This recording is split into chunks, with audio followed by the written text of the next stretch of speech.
Welcome to WeConnect, and thank you very much for being with us on this program.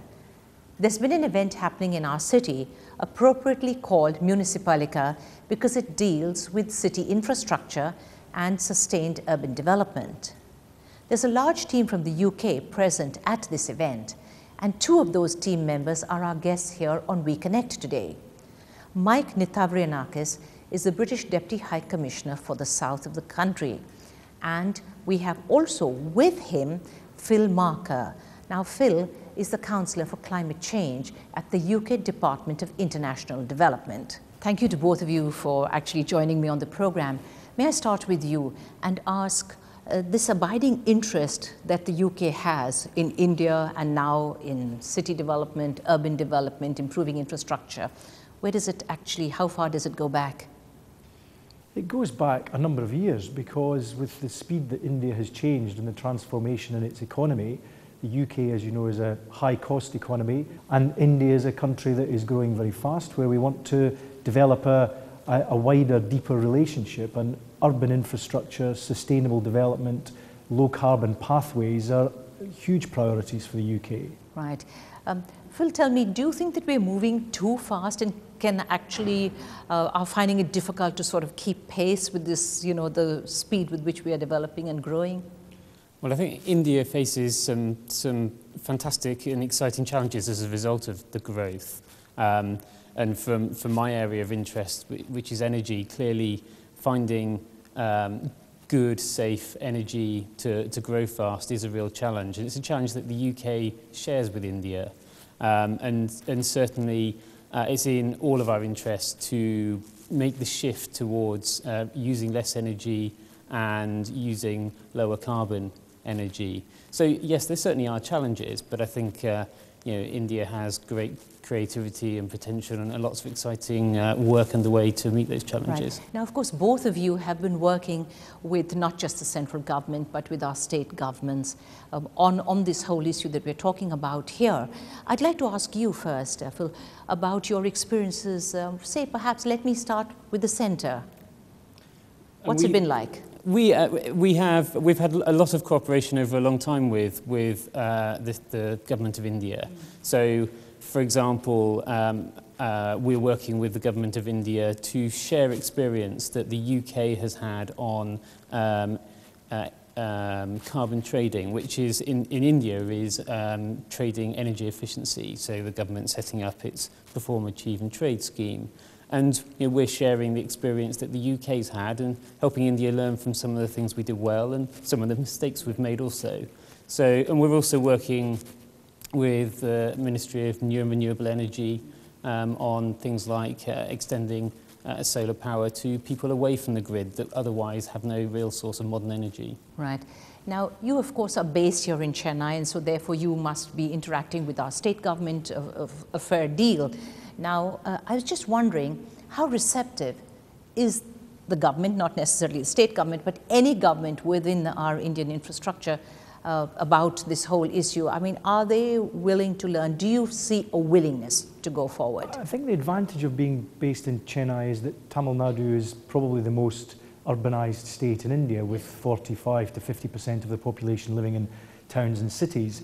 And actually the scale of Tamil Nadu is comparable to the UK. The population is a little bit larger in Tamil Nadu, the geography is the size of England, and there are a number of large cities outside of Chennai, like Coimbatore, Madurai, Trichy, Tirunelveli, and those give us opportunities to translate some of the lessons we've learned in the UK, working holistically, not just government and local government, but private sector, academia, NGOs, where they all have knowledge and expertise, and to try and bring those collaborative partnerships together so that we can share some of those experiences with a state like Tamil Nadu. So I found the bureaucracy, the principal secretaries who worked for the DMK government up until May of 2011 and are now working for the AIA DMK government, very receptive to UK experience, UK lessons in these areas. So having said that, you are really saying here that the political establishment really doesn't make very much of a difference here. There is a will to go forward as far as the government officials are concerned. It's not for me to say whether the political establishment makes a difference or not. I think each government has been very keen to develop their state economies. Yeah, that's a good thing, isn't it? And to have inclusive growth. And, yes. and they know that there is a drift towards the urban centres. I mean, that's happening in lots of states, and it's continuing to happen in Tamil Nadu. So the pressure on resources, trying to get the urban infrastructure to catch up with development of buildings, is a real challenge. And we've got some lessons, I think, that we can share with the Indian government. We're actually working on a project that has us focusing on 2 cities in South India. It's a private sector-led project by a British firm called Atkins that's very well established in environmental engineering. And they are doing, working with the state of Karnataka and the state of Tamil Nadu in Mysore and Madurai to try and develop low-carbon urban plans for those two cities, because of course they are growing quite fast. I was hearing yesterday that their populations are, if you include the environs, almost 30 lakhs. I mean, we don't have a city in the UK that has a population other than London that is that size. So it's quite a challenge. Right. The logical next question, of course, has to be, given our volumes, it's not an easy task. So how in the world do you believe that it can be actually implemented? So many of these schemes, so many of these very, very good programs that appear so excellent on paper. How easy is it to implement?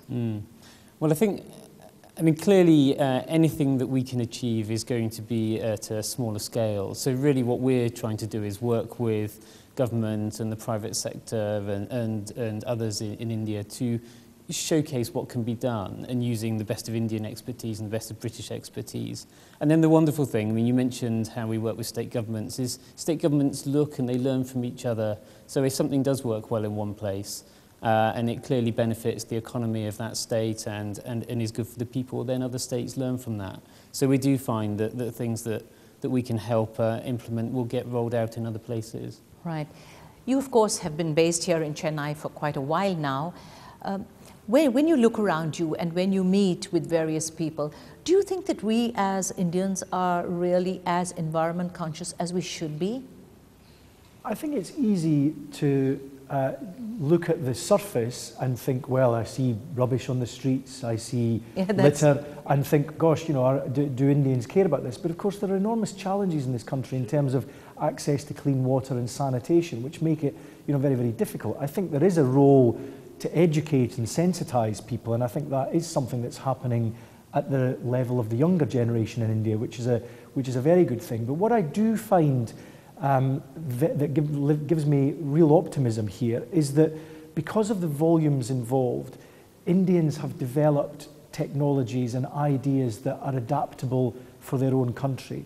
Where there might not be the clusters of research and development in India yet, there is the human intellectual capital, because there's, you know, this weight of knowledge ready to be unleashed to help resolve some of these national and local challenges.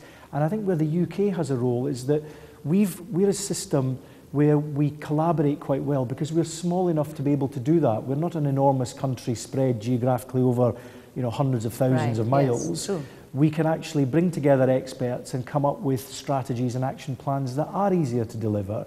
And if you put that, if you like, research-led approach that the UK has with this human capital that exists in India, I think you have a winning combination. And some of those challenges about, you know, environmental friendliness actually start to break down. And again, I would also just reinforce this point.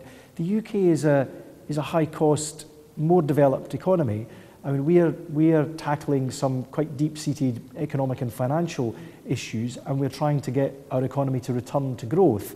The Indian economy, even though they might be facing big challenges and tricky short-term issues, is growing at 7% a year. I mean, India's energy requirements are yet to peak, and India's emissions levels are yet to peak, understandably, because the demographics of the country mean that it's a very young population, growing very fast.